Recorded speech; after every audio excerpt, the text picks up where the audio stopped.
Hello. Hello. All right, there we go. So we're looking at 2 Corinthians chapter 3.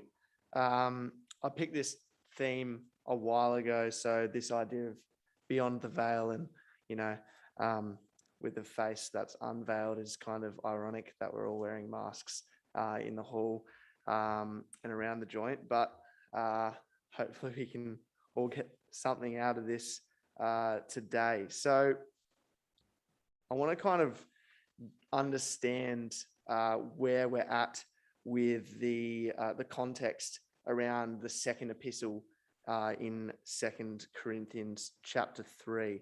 If we could just go to the next slide, Caleb. All right, so we've got a bit of a chapter breakup, just so we're all aware. 2 Corinthians 3, there's 3 sort of sections. The first 6 verses are Paul's letter of commendation. Then the next 7 to 11, he explains this old glory versus this new glory. And we're going to look at that in a bit of depth. And then he goes on and talks about how this veil that was once there has now been removed. And then in the next chapter, there's 6 verses on how this, now that the veil has been removed, there's this unveiled light that's now accessible. So coming to 2 Corinthians, Paul seems to be on the defensive in this situation. He's under scrutiny by those around him. He's being compared to these self-appointed teachers. And Paul begins his defense actually in the previous chapter in 2 Corinthians 2, verse 17. He says, "For we are not like so many peddlers of God's word, but as men of sincerity, as commissioned by God, in the sight of God, we speak in Christ." So he's establishing his authority in this verse. He's not saying we're not just some random teachers that have rocked up. We've been commissioned by God to speak to you in the name of Jesus Christ. So next slide. So Paul goes on to ask the Corinthians in chapter 3, am I beginning to commend myself? Do I need, like some people, to be commended by some written certificates, either to you or from you? Why? You are my certificate yourselves, he says, written on my heart, recognized and read by all men. You make it obvious that you are a letter of Christ, which I have been employed to inscribe, written not with ink, but with the Spirit of the living God, and not on tablets of stone, but on tablets of the human heart. And that's taken from the Moffat translation. So Paul says, I don't need a handwritten letter like some of these self-appointed teachers. And these self-appointeds need this handwritten letter to be accepted or approved by the people. He says, I have you. You are my letter of recommendation. The things I've taught you and shown you have transformed you to become something else. You've changed, in other words. The evidence of that can be seen by everyone. In verse 2, Paul goes on to the Corinthians that they aren't really a letter of recommendation for Paul, but actually for Christ. And Paul recognizes, though he may have done the preaching and the teaching, he was merely employed to inscribe this letter for Christ. He inscribed this letter of recommendation for Christ through the Corinthians, but not literally with ink, but with the Spirit of God, and not in the writing on stone, but on their hearts. Our minds are already sort of jumping to parallels, and Paul's alluding here to the 10 Commandments written on tablets of stone, which was a guide for Israel to live their life, which was the basis of the Judaizers' beliefs and law keeping. However, Paul's belief is that the prophecy of Jeremiah was being fulfilled. Let's go to the next slide. And in Jeremiah 31, it says, "Behold, the days are coming, declares the Lord, when I'll make a new covenant with the house of Israel and the house of Judah, not like the covenant that I made with their fathers on the day when I took them by the hand to bring them out of the land of Egypt, my covenant that they broke, though I was their husband, declares the Lord. For this is the covenant that I will make with the house of Israel after those days, declares the Lord. I will put my law within them, and I'll write it on their hearts, and I'll be their God, and they shall be my people. So Paul believes this prophecy is fulfilling itself. It's coming about of its own sort of working. It's working itself out. And this is Paul's reasons for such confidence as he moves on in chapter 3. And he says in verse 4, such is this confidence that we have through Christ towards God. Not that we're sufficient in ourselves to claim anything as coming from us, but as our sufficiency is from God, who has made us competent to be ministers of a new covenant, not of the letter, but of the Spirit. For the letter kills, but the Spirit gives life. So Paul's drawing a line in the sand. He's asserting that there's a stark opposition between the law and the gospel. So Paul's opponents would then say that Paul was denying the greatness. He was denying the glory and the divine appointment of this law, which is how he leads into this next section where we've got this what's the law versus the gospel. So in verse 7, he says, now if the ministry of death was carved in letters of stone, came with such glory that the Israelites could not gaze at Moses' face because of its glory, which was being brought to an end, will not the ministry of the Spirit have even more glory? For if there was glory in the ministry of condemnation, the ministry of righteousness must far exceed this glory. Indeed, in this case, what once had glory has come to have no glory at all, because of the glory that surpasses it. For if that was being brought to an end, came with glory, much more will what is permanent have glory. There's a lot of back and forth between glory and not glory, and this has glory and this doesn't have glory.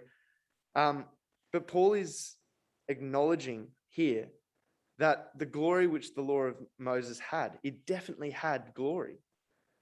But Paul is asserting that there is now another covenant, a new covenant, which basically does away with this old covenant. As Jeremiah says, it was God was working out a new covenant. So I hope this next slide might explain a few things a little bit better. So throughout this chapter, Paul's comparing these two sides. So he starts off with the letter and the Spirit, and writing a letter of recommendation. It starts out really simple. In verses 1 and 2, we've got the written letters of recommendation on paper, which the self-appointed teachers needed. And then we've got the written letters of recommendation on the hearts, which is the Corinthians for Paul. In verse 3, we have it written with ink compared to written with the Spirit of the living God. We have it written on tablets of stone versus being written on tablets of human hearts. We have verse 5, we have sufficiency of the self versus the sufficiency from God. In verse 6, we have the ministers of the letter versus the ministers of the Spirit. Verse 6 also, the letter kills, but the Spirit gives life. In verse 7 to 8, we have the ministry of death came with glory. Death came with glory, this ministry. And then in verse 8, you have this ministry of Spirit, which has more glory. Verse 9, you've got a ministry of condemnation, which has glory. But then this ministry of righteousness exceeds the former ministry's glory. And in verse 10, the first ministry now has no glory. There's no glory anymore. The second ministry now holds the glory. And in verse 11, the temporary ministry had glory, something which didn't last, versus the permanent ministry which has more glory. Go to the next slide.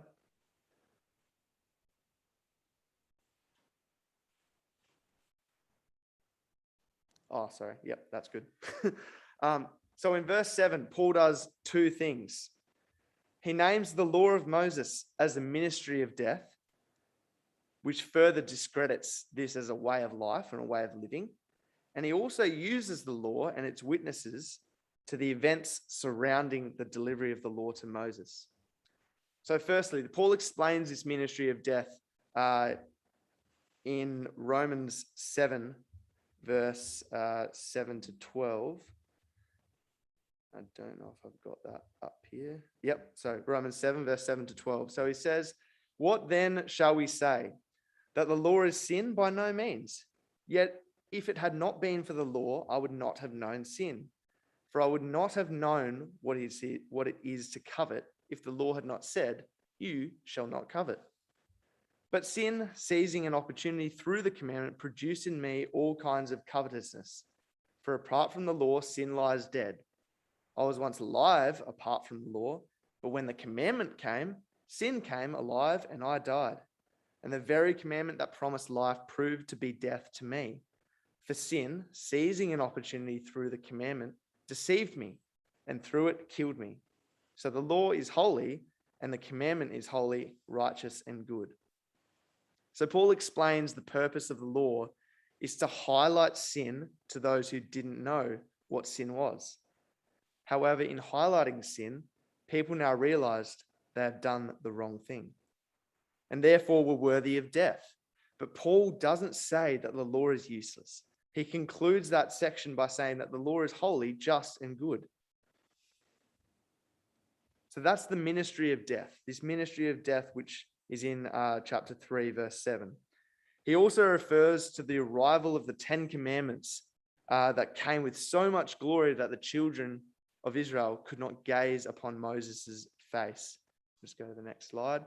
And it says in Exodus 34, verse 29 to 35, "When Moses came down from Mount Sinai with the 2 tablets of the testimony in his hand, as he came down from the mountain, Moses did not know that the skin of his face shone because he had been talking with God. Aaron and all the people saw Moses, and behold, the skin of his face shone, and they were afraid to come near him. But Moses called to them, and Aaron and all the leaders of the congregation returned to him, and Moses talked with them. Afterwards, all the people of Israel came near, and he commanded them all that the Lord had spoken with him in the Mount Sinai. And when Moses had finished speaking with them, he put a veil over his face. Whenever Moses went in before the Lord to speak with him, he would remove the veil until he came out. And when he came out and told the people of Israel what he was commanded, the people of Israel would see the face of Moses, and that the skin of Moses' face was shining, and Moses would put a veil over his face again until he went in to speak with him." So, effectively, this is what happens. I'll just demonstrate with the mask. So Moses comes down with the 10 Commandments, right? His face is glowing, and everyone's afraid to come near him, like you. You're all back there. You're all really far away. And I said, "No, come over. I've been speaking with God. I've got some things to tell you." The face of Moses is glowing, okay? And as soon as he finishes speaking with the children of Israel, puts his veil back on, like so, covering most of him, okay? He puts his veil back on, and he keeps it there. He doesn't speak with them anymore. He might interact with them, but he's got a veil over his face. Then he goes back and talks to God. He receives more instructions. He removes the veil. I'm breaking a lot of rules here. He removes the veil. He then comes back down to the children and he converses with them again. His face is glowing again. And as soon as he's finished, he puts his veil back on. Okay? Kind of an odd thing to do. What does it mean? What's the purpose of this veil for the Israelites? And we'll just go to the next slide. In chapter 3, back to Corinthians, verse 13, it says, "Not like Moses, who would put a veil over his face, so that the Israelites might not gaze at the outcome of what was being brought to an end." So Moses hid and covered his face so that no one would see his shining face fade, so that no one knew this temporary glory was temporary. It was only by constant renewed contact with God did Moses' face begin to shine again. So we can see in this law that was only a temporary solution. Yes, it had glory. It was obvious. It was holy. It was just. It was good. It was divinely given, but it was only temporary. The Jeremiah quote we've already referred to says, The days are coming, declares the Lord, when I will make a new covenant, implying that the one that was before is going to be made redundant. And in verse 32, it's not going to be like that old covenant. It's going to be different. So Paul's counter proposal to this temporal covenant is a covenant that is eternal, unchanging, and more glorious. A new covenant, as Jeremiah says, will be based on Christ. And under this new covenant, we no longer have a veil covering glory. It is free. It's accessible to see because this glory does not fade. Next slide. In verse 14, it says, but their minds were hardened. For to this day, when they read the old covenant, that same veil remains unlifted, because only through Christ it is taken away. Yes, to this day, whenever Moses is read, a veil lies over their hearts. But when one turns to the Lord, the veil is removed. So you can see that under the old covenant, as glorious as it was, the Israelites' minds were still hardened, and a veil lay over their hearts. Regardless if Moses had his veil on or not, on their minds and hearts, there was still a barrier to it actually working. If you would like to turn up Hebrews chapter 8, verse 10, I think there's a few that I don't have on here.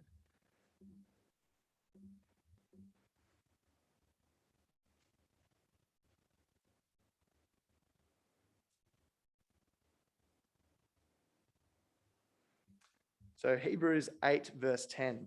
For this is the covenant that I'll make with the house of Israel. After those days, declares the Lord, I'll put my laws into their minds and write them on their hearts, and I'll be their God, and they shall be my people. This is Paul quoting the same quote we've already referred to in Jeremiah, except in Hebrews, to letter to the Hebrews, except he's made a change. He's rendered that word inward parts, I think as the AV puts it, inward parts or inside them in Jeremiah, and he's rendered that into the phrase into their minds in the Hebrews quote there. So this law is going to be put into not only onto their hearts, written on their hearts, but also in their minds. It's going to be in their thinking and their minds. And you can see how this new covenant is exactly the opposite of what the old covenant was doing. When they read the law, their minds and hearts were not affected. There was no change. There was a veil not only covering Moses' face, but it was covering their hearts. There was no access to the heart because of this covering, this barrier. But Paul, truly understanding the power of the cross, says that through Christ, the veil is actually taken away. You'd only need to go to Romans 3 and look at Paul's explanation of the atonement to get a small insight of how much understanding Paul has about the power of the cross. But what is the veil that is taken away? What's the veil that Christ seems to just tear down for us and make the way open? Is it Moses' veil? Is it the veil that lay over their hearts? We'll come to Exodus 26, verse 30 to 33. We'll go to the next slide. Thanks, Caleb. It says in the instructions of the building of the tabernacle, it says in verse 30, then you shall erect the tabernacle according to the plan for it that you were shown on the mountain. And you shall make a veil of blue and purple and scarlet yarns and fine twined linen. It shall be made with the cherubim, skillfully worked into it. And you shall hang it on 4 pillars of acacia overlaid with gold, with hooks of gold on 4 bases of silver. And you shall hang the veil from the clasps and bring the ark of the testimony in there within the veil. And the veil shall separate you from the holy place, from the most holy place. So there was a veil that existed between the most holy place and the holy place. This barrier was not just a piece of furniture or some sort of architectural design just for the pure physicality of separating one room and making it two. It was also separated in terms of what those rooms stood for and who could access those rooms. Let's go to the next slide, Caleb. So the holy place represented mortal service with its constant daily reminder of ceaseless toil, while the most holy place represented immortal service. Mortality did not have a part in immortality. It was separated. The most holy place was only entered by the high priest once a year. And that day was the Day of Atonement. A sacrifice was made by the priest who caught the blood, entered through the first veil, near the number 7 on this diagram. That's the first veil. Entered through the first veil, goes into the holy place, enters through the second veil, enters the most holy place, sprinkles the blood on the mercy seat, the meeting place. God's glory shines onto the high priest's face, and the high priest exits. Everyone can see the glory that is upon his face, and they know that they have been atoned for. One degree of glory to another, for this comes from the Lord who is the Spirit. Paul explains that Christ is the Spirit, further highlighting that Christ is this ministry of the Spirit. When we compared the ministry of the Spirit to the ministry of death, that is Christ. Christ was that Spirit. And we also have freedom with Christ, as it says in verse 17. We're no longer bound by the written letter, but we have access in freedom to life. And we are in a completely new relationship with God. This relationship also does not fade, as Moses did after the stagnated encounters with God, but progressively increases in verse 18. We need to progressively increase in our resemblance of Christ, so that we've been transformed, as it says, into the same image, from one glory, which was temporary, to the other, which is eternal. So this is our calling to be affected by this new covenant, which is before us in the emblems. We need to be transformed by the sacrifice of Jesus Christ. He has made the way open to us in his death. He's allowed that veil to be torn in two so that we can walk through. And we need to allow this new access to be written on our hearts and our minds. But we shouldn't hide this glory. This glory is not to be hidden. Now that we are with unveiled face, beholding the glory, we need to not put a veil over our face. Because as we increase in the resemblance and the likeness of Christ, this glory won't fade. So just as Paul was unveiled to the Corinthians in sharing, teaching the gospel to the Corinthians, we need to do the same thing. The Corinthians became Paul's letter of recommendation. When people saw Paul, they didn't need to ask him for his business card or his statement of faith in his pocket. What are you about, Paul? They knew. They could ask people. They could ask the Corinthians who this person Paul was. They were his letter, which told everyone what Paul was about. And we need to do the same thing. Because just as the Corinthians were Paul's letter of recommendation, Paul was Christ's letter of recommendation. So that when they see us, or they saw Paul, they saw Christ. And in 2 Corinthians 4 verse 5, it's because what we proclaim is not ourselves. What we're proclaiming is not Reuben Ryan of Hunter Valley. We're proclaiming Jesus Christ as Lord. And in the next verse of chapter 4 in 2 Corinthians, verse 6, for God, who said, let light shine out of darkness, has shone in our hearts to give the light of the knowledge of the glory of God in the face of Jesus Christ. We have to let our light shine, this light of knowledge that is in our hearts. We are working towards this example that Christ has left for us. He's already done this. He's left this path and he's shown us the way through it. In Matthew 5, he says, no one lights a lamp and covers it with a basket. And no one puts a city on a hill and you can't see its lights. We need to not hide our lights, this glory that we are becoming in Jesus Christ. And like I said, Christ has already done this, and he's left us, and he's now seated at the right hand of God. And in Hebrews 1 verse 3, with our last quote, it says, he, Christ, is the radiance of the glory of God, the shining radiance of the glory of God, and at the exact imprint of his nature. He upholds the universe by the power of his word of his power. After making purification for sins, he sat down at the right hand of the majesty on high. So we come to the emblems.